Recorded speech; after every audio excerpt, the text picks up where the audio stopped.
The red warning lights bathed Earth's Strategic Command Center in an ominous glow as alarms shrieked through the reinforced corridors.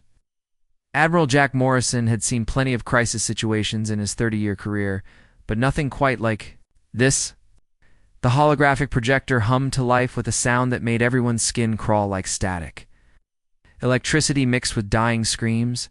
What materialized before them was nightmare fuel.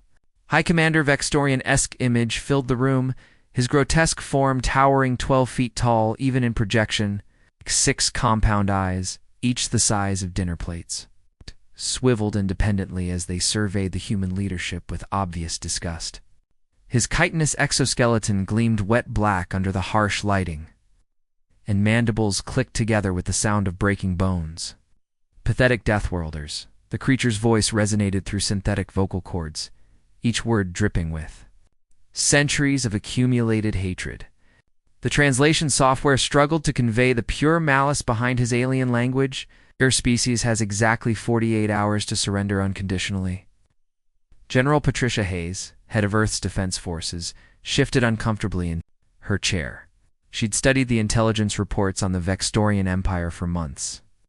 But seeing their leader in person was like staring into the abyss itself.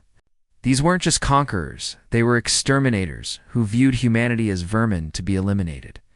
"We have studied your primitive world extensively," Vextorian continued, his multiple eyes focusing on different human leaders simultaneously. "Your violent history spans millennia. World wars, genocides, nuclear weapons, you are nothing but a plague that has somehow learned to spread beyond your toxic homeworld." The creature's research was disturbingly thorough. Images flashed behind him, footage of human conflicts throughout history, from ancient battlefields to modern warfare. But there was something almost respectful in how he presented humanity's capacity for violence. Like a scientist studying a particularly dangerous virus, Admiral Morrison stepped forward, his weathered face showing no emotion. 43 years. Old, with salt and pepper hair and scars from the Martian colony uprising. He'd earned his position through blood and determination. His voice cut through the tension like a blade. "And if we refuse your generous offer, for a moment, something like amusement flickered across Vextorian's salient features. His mandibles clicked in what their xenobiologists had identified as laughter, though it sounded more like a garbage disposal eating cutlery. "Refuse?" The word seemed to taste bitter in his synthesized voice. "Admiral Morrison, yes, we know who you are. Let me paint you a picture of your species' future." The projection shifted, showing tactical displays of human colonies across the galaxy. Red X marks began appearing over each settlement like digital tombstones. Every human colony will burn. Every outpost will be reduced to radioactive ash. Every space station, every mining facility, every last breathing member of your disgusting race will be systematically exterminated. Da-da-da-da-da. His voice rose to a crescendo that made the room's speakers crackle. "We will start with your precious Earth and work our way outward, ensuring that no trace of human DNA survives anywhere in this galaxy." The silence that followed was deafening. You could practically hear heartbeats in that moment. Lieutenant Kate Walker, Morrison's aide, gripped her tablet so hard her knuckles went white. She was 28, brilliant, and had never seen her commanding officer look genuinely worried before. Then Vextorian delivered his final blow. "You have 47 hours and 53 minutes remaining. Use them wisely, perhaps to say goodbye." The transmission cut to black with a finality that seemed to suck the air out of the room. The suffocating silence stretched on. Morrison felt the familiar weight of command pressing down on his shoulders like a lead blanket. Ow.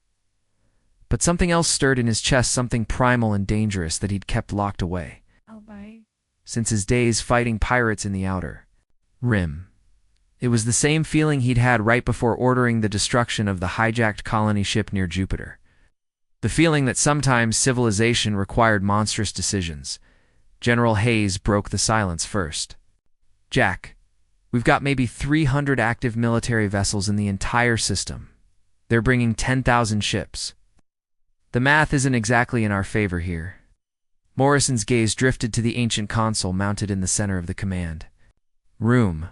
Most people thought it was decorative, a relic from humanity's early expansion into space. but Morrison knew better. The emergency beacon protocol had been installed after the first colony wars, when Earth realized that human nature might be both their greatest weakness and their ultimate weapon. "Sir." Lieutenant Walker's voice trembled slightly, though she tried to hide it. "What are your orders? Should we begin evacuation procedures?" Morrison's hand moved slowly toward the ancient red switch. The metal was warm to the touch, as if it had been waiting centuries for this moment. His finger hovered over it, and when he finally spoke, his voice carried the promise of violence that had kept humanity alive since the first cave dweller picked up a sharp stick. "Meant, Kate, how many humans do you think are scattered across the galaxy? Right now?" She blinked, confused by the apparent non sequitur. "Sir, I rough estimates put it at maybe 50 million. Miners, traders, researchers, even some criminals in the outer systems." Morrison's smile was cold as winter moonlight. 50 million humans who left Earth but never forgot where they came from. 50 million people who carry our world's gift for creative violence in their DNA. His finger pressed down on the switch. "Send the call. Wake them all up." The quantum pulse rippled through space-time itself, moving faster than light, faster than thought, carrying a message that bypassed conscious minds and spoke directly to something deeper, something primal, something that remembered when humans lived in caves and fought with sharpened stones against creatures that wanted to eat them alive. On mining station Kepler 7, 300 light-years from Earth, Mike Rodriguez was knee-deep in asteroid rock when his neural implant suddenly felt like someone had shoved a red-hot poker through his skull. The 40-year-old explosives expert dropped his plasma cutter and staggered backward, clutching his head as alien symbols flashed behind his eyes. But these weren't alien symbols at all. They were older than language itself. Asterisk Pack threatened. Return to Din. Bring fangs. Asterisk Mike's hands shook as the message decoded itself in his brain. Around him, his fellow miners were experiencing the same thing. Big Jim Sullivan, who'd been complaining about his bad back just minutes earlier, suddenly stood straighter than he had in years. Maria Santos, the quiet geologist who never raised her voice, let out a growl that would have made a wolf proud. "Boys," Mike said, his voice carrying a new edge that made everyone stop what they were doing. "I think it's time we went home." The mining foreman, a pale corporate drone named Peterson, stepped forward with his clipboard. "Rodriguez, you can't. Just leave. You've got 6 months left on your contract." Mike's smile was sharp enough to cut steel. "Peterson, you ever wonder why they only hire humans for the dangerous mining jobs? Why we're the only species crazy enough to blow up asteroids? For a living," he gestured to the charges they'd been setting all morning. "It's because we're good at making things explode. It's really, really good." Peterson's face went white as he realized he was standing next to enough explosives to vaporize a small moon, surrounded by suddenly very motivated humans who no longer seemed interested in following company policy. Meanwhile, in the sterile operating room of Vega Station's medical facility, Dr. Lisa Hayes was 3 hours into a delicate procedure to remove a tumor from a Centauri ambassador's brain. Her hands, steady as a rock for the past decade of surgical practice, suddenly trembled as the signal hit. Ow. The same burning sensation, the same ancient message flooding her. Consciousness. The patient's vital signs spiked on the monitors as Lisa's concentration wavered. Her surgical assistant, a young resident named Dr. Park, looked at her with concern. "Dr. Hayes, are you all right?" "You look finished the surgery," Lisa said, stepping back from the table. Her hands were still bloody, but she was already mentally calculating the fastest route to the docking bay. "I have to go. But the patient will live or die based on whether you learned anything in medical school." Lisa was already pulling off her surgical gloves. "I taught you everything you need to know. Don't let me down." She burst through the operating room doors, leaving behind a career, a reputation, and a very confused surgical team. Deeper than professional obligation was calling her home, and Dr. Lisa Hayes had never been one to ignore her instincts. 3 systems away, in the maximum security wing of Titan Penitentiary, something even more dramatic was unfolding. Tommy. Reaper Jackson had been serving a life sentence for what the courts called excessive violence in the defense of human colonies. What they really meant was that he'd single-handedly eliminated an entire pirate fleet that had been terrorizing shipping lanes, using nothing but a modified mining ship and an unhealthy dose of creative brutality. When the signal hit, every electronic system in the prison simultaneously experienced what the guards would later describe as catastrophic failure. Doors opened, barriers retracted, security cameras went dark. In the chaos that followed, 300 of the galaxy's most dangerous humans simply ... left, the warden found. Tommy's cell empty except for a message carved deep into the reinforced steel wall with what appeared to be bare fingernails. Going home to kill something. Thanks for the vacation. But perhaps the most remarkable transformation happened aboard the deep space research vessel Scientific Progress, where Dr. Amanda Chen had spent the last 5 years studying quantum mechanics in the cold emptiness between stars. She was the kind of person who solved differential equations for fun and had never thrown a punch in her life. When the signal reached her, something fundamental shifted in her brain chemistry. The woman who had dedicated her life to understanding the universe suddenly understood something much more basic. Her family was in danger, and she had the tools to do something about it. "Computer," she said, her voice carrying a new authority. That surprised even her. "Show me the schematics for converting a quantum resonance chamber into a weapon." "Dr. Chen, that conversion would be highly illegal under 17 different galactic treaties, computer.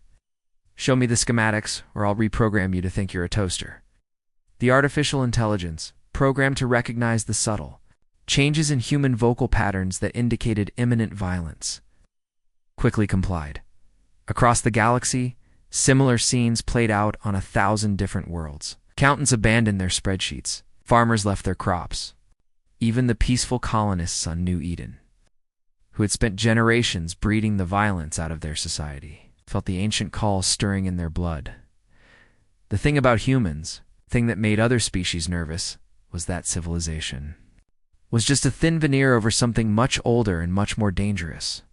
Take away the rules, the social contracts, the pretense of being evolved beyond their animal nature, and what remained was the same creature that had fought its way to the top of Earth's food chain using nothing but intelligence, determination, and an absolutely terrifying willingness to do whatever it took to survive. They were coming home now. 50 million strong, carrying the accumulated knowledge and resources of 100 different worlds. Scientists with the knowledge to build planet crackers. Miners with access to industrial explosives. Criminals with nothing left to lose and a very specific set of skills. The Vextorian Empire had studied human history and seen only violence and chaos. What they had failed to understand was that this violence had purpose, direction, and most importantly, a target. And now that target was heading straight for them. The Vextorian armada dropped out of hyperspace with the precision of a surgical strike. Their 10,000 vessels forming perfect geometric patterns around Earth's solar system. Each ship was a masterpiece of alien engineering, smooth, elegant. Curves that spoke of a civilization that had mastered both art and warfare. Their hulls gleamed like polished marble, adorned with intricate patterns that served both decorative and functional purposes.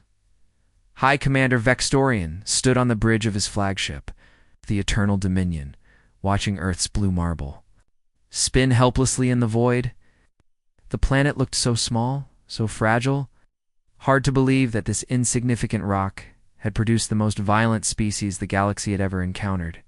But that violence would end today, crushed beneath the weight of superior technology and overwhelming numbers. "Status report," Vextorian commanded, his 6 eyes tracking different tactical displays simultaneously. The bridge crew moved with practiced efficiency, their chitinous fingers dancing across crystalline control surfaces. "All vessels in position," High Commander reported his tactical officer, a young Vextorian named Klekvar, whose mandibles clicked nervously. "Human defensive positions are ... minimal. 300 ships at most. Mostly positioned around their pathetic moonbase." Vextorian's laughter filled the bridge like breaking glass. 300 ships against 10,000? The human's reputation for tactical brilliance was clearly exaggerated. "Open channels to the human leadership. Let them grovel before we, sir." Klekvar's voice cracked with panic. shooting up 3 octaves in a way that would have been comical under different circumstances. Massive hyperspace signatures detected. Ships dropping out of FTL space, they're everywhere. The main view screen exploded with light as reality itself seemed to tear open. First dozens, then hundreds, then thousands of vessels materialized.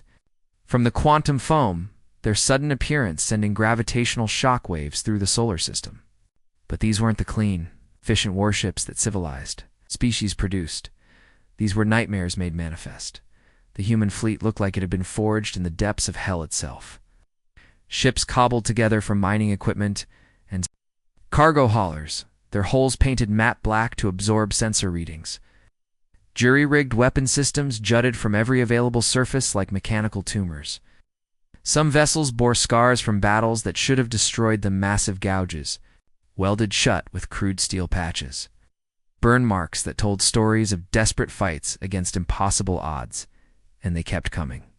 Wave after wave of mismatched vessels dropping out of hyperspace with reckless abandon. Back there! Pilots clearly unconcerned with the precise formations that other species considered essential for space combat. How many? Extorian demanded. His composed demeanor cracking for the first time in centuries. Klekvar's voice was barely a whisper. Sensors can't get an accurate count, sir. They're jamming our readings with some kind of interference pattern. But estimate at least 8,000 vessels, and still rising, 8,000 ships. Where had they come from? Intelligence reports indicated that humanity possessed perhaps a few hundred military vessels total. This was impossible. Then, Admiral Morrison's voice crackled across all communication frequencies, and every human ship echoed his words in perfect, terrifying unison.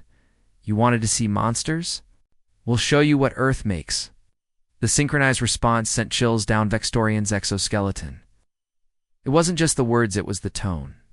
50,000 human voices speaking as one, carrying the promise of violence that had kept their species alive through millennia of warfare on their death world. This wasn't the desperate bravado of a cornered enemy. This was the hunting cry of apex predators who had just found their prey. The lead human vessel began moving toward Vextorian-S flagship, and the High Commander got his first close look at what humanity considered a warship. The thing was an abomination, a converted asteroid mining platform stretched to nearly 2 kilometers in length. Its hull bristling with weapons that no civilized species would ever consider mounting on a spacecraft. Plasma cannons designed for melting rock, kinetic launchers that fired chunks of raw metal at relativistic speeds. And was that? Yes, those were nuclear warheads welded directly to the hull, ready to be used as point-blank suicide weapons. Sir Klekvar whispered, staring at his tactical display in horror. That ship is carrying enough explosive material to crack a small moon, and it's heading straight for us. As the nightmare vessel drifted closer, Vextorian could make out writing painted across its hull in letters 3 meters tall, blood-red symbols that his translation software struggled to process, as if the words themselves carried too much malice for artificial intelligence to handle. Child of Terra. The name hit him like a physical blow. Terra, the human word for their homeworld, Earth. The planet that had forged these creatures in an endless cycle of violence and survival. Every one of these ships, every one of these humans, carried the genetic memory of a world that had never known peace. Open communications with that vessel, Vextorian ordered, though his voice carried none of its earlier confidence. I want to speak with their commander. The view screen flickered, revealing the bridge of the human ship. What Vextorian saw there would haunt his nightmares for the rest of his very short life. The human crew moved with the casual efficiency of people who had spent their entire lives dealing with things that could kill them. Their captain, a grizzled woman with scars covering half her face, looked directly into the camera with eyes that held no fear whatsoever.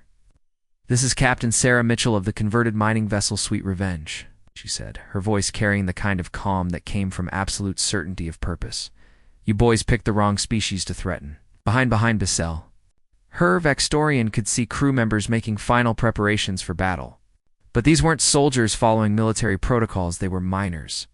Engineers, even what appeared to be a cook, all working together with the kind of seamless coordination that only came from shared experience of life-or-death situations.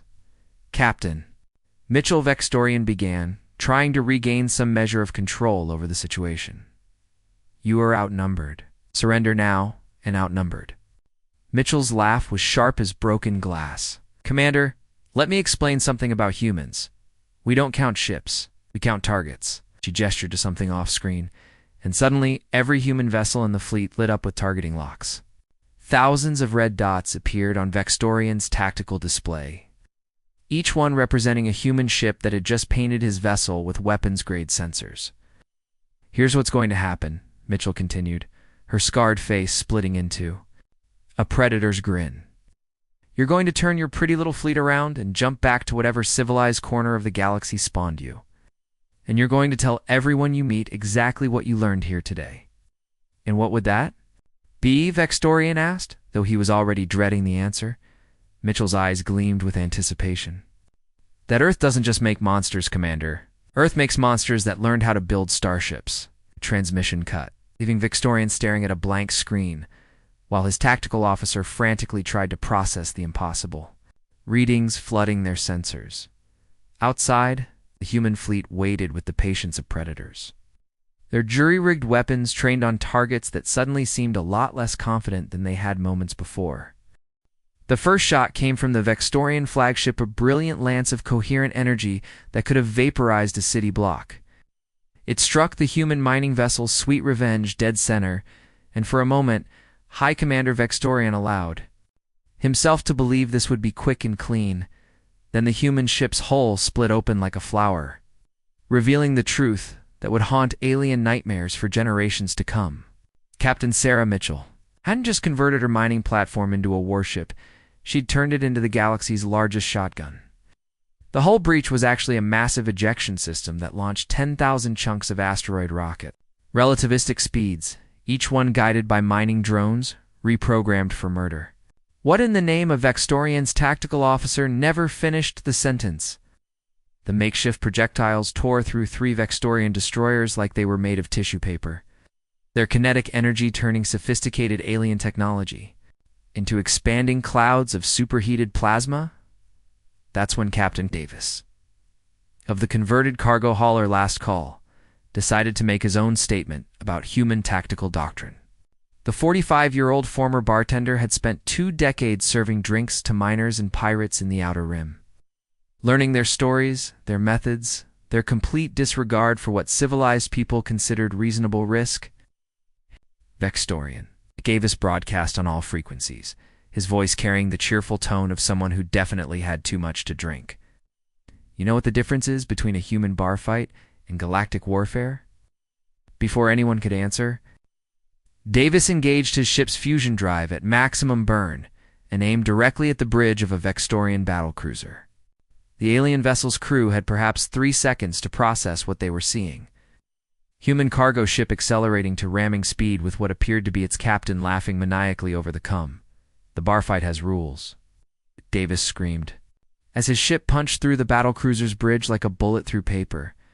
The explosion that followed lit up space for 100 kilometers in every direction, taking out 2 more alien vessels that had been unfortunate enough to be flying in formation. This wasn't how space battles were supposed to work. Civilized species engaged at long range with precision weapons, carefully calculating odds and minimizing losses. They certainly didn't use their own ships as guided missiles while cackling like maniacs, but humans, as the galaxy was rapidly learning, weren't particularly civilized. Engineer Patricia Stone proved this point when she turned her cargo hauler into something that would have made kamikaze pilots proud. The 30-year-old had spent 15 years maintaining terraforming equipment on frontier worlds, which meant she understood exactly how much explosive force was needed to crack through different types of matter.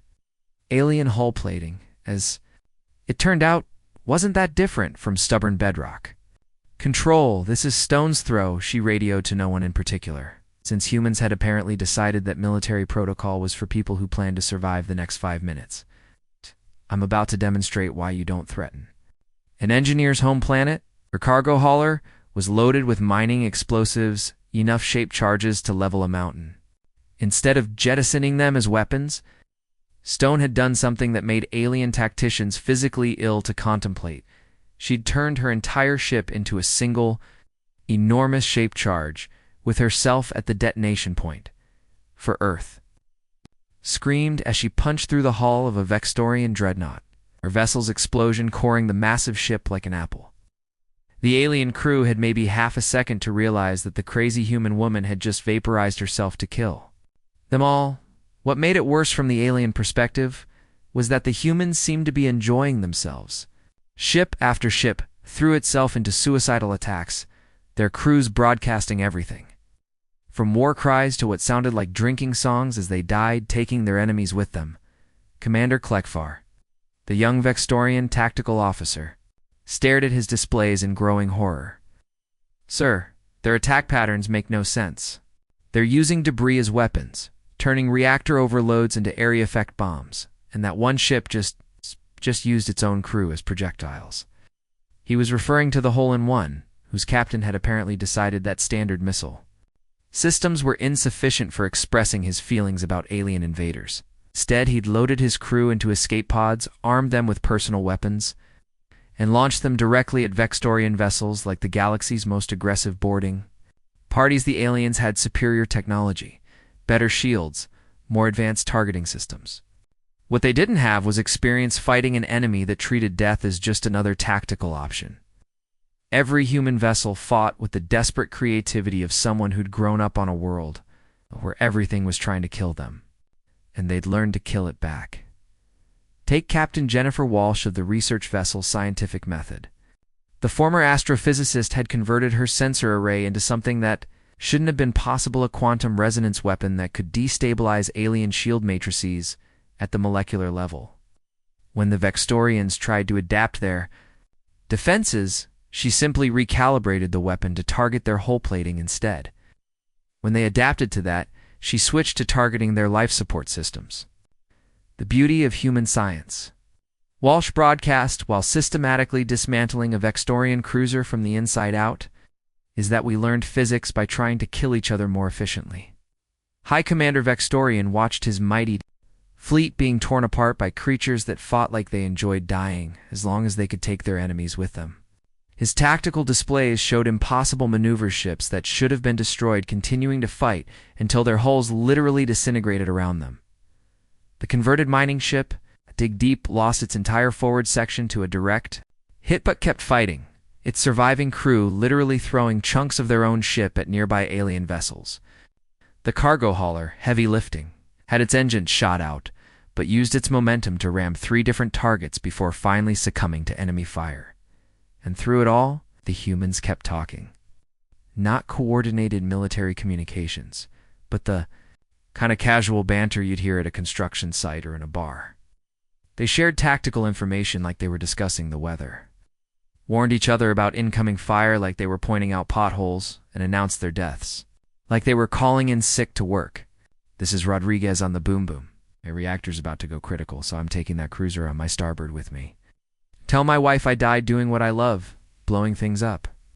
Walsh here just figured out how to turn their own weapons against them, sending the frequency modulation to anyone still breathing. Captain Mitchell to all human vessels. "I count about 2,000 alien ships left. Who's got dibs on the flagship?" The casual way they discussed their own imminent deaths was more terrifying to the Vextorians than any war cry could have been. These weren't soldiers following orders, they were individuals who had chosen to die for their species, and they were making sure to take as many enemies as possible with them. "Fall back." Vextorian screamed into his communicator, his composed demeanor finally cracking completely. Fall back immediately, but it was too late. The humans had tasted blood, and Earth's children were just getting started around the solar system. More human ships were still arriving. Drawn by the battle like sharks sensing wounded prey in the water, the real nightmare was just beginning. The silence that followed the battle was deafening, not the peaceful quiet of space, but the terrible stillness that comes after violence has run its course. Where once 10,000 gleaming Vextorian warships had dominated Earth's solar system, in perfect formation, now only twisted metal and expanding gas clouds remained.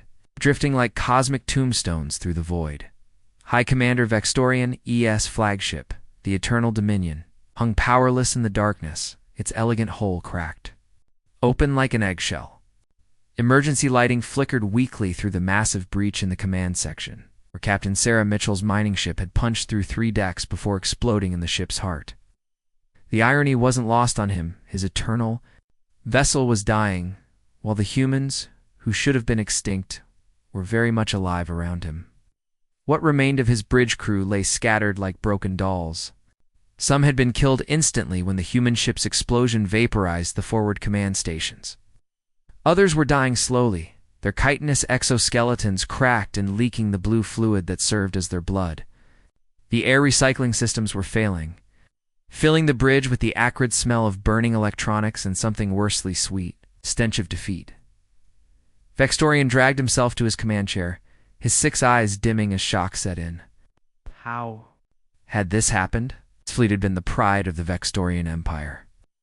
Equipped with weapons that could crack planets and shields that had never been breached, they'd faced the warrior races of the Andromeda sector, the hive minds of the Outer Rim, even the machine intelligence of the Nexus systems. But none of those enemies had fought like the humans. The tactical displays that still functioned showed the impossible truth of his 10,000 ships. Fewer than 50 were limping away into hyperspace, their hulls scarred and their crews traumatized beyond repair.